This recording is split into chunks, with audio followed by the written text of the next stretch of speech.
Bonjour everyone, my name is Shamendell Monet White. Don't let that fool you.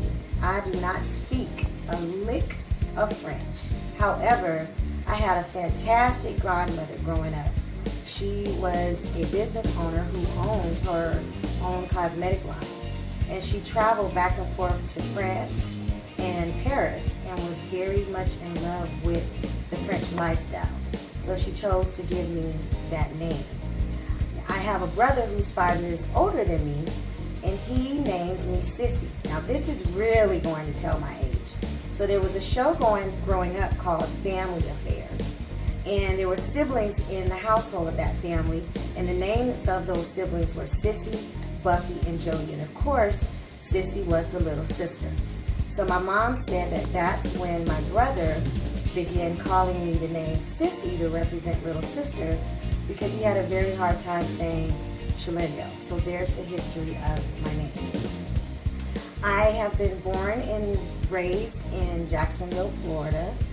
I migrated to California in the 90s via a military wife at that time, and I raised all 3 of our children out here in California.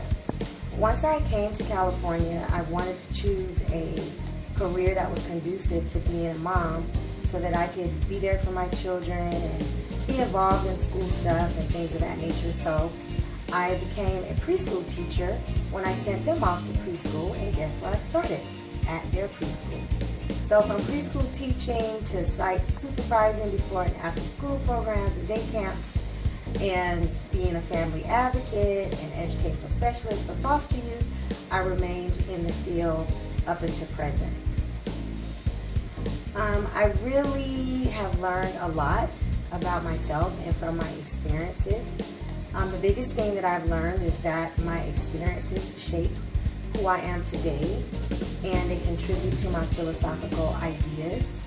However, those experiences were not just my own. They were to support and be there for others, and some of the circumstances within those experiences are not who I am. So I am not my circumstance. I am not my past. I am who I choose to be in those situations, and I choose to serve others from those experiences. The greatest thing I learned is that I matter. And owning that I matter allows me to connect with other people, for them to tap into the fact that they matter and we can carry ourselves accordingly. Thank you for listening.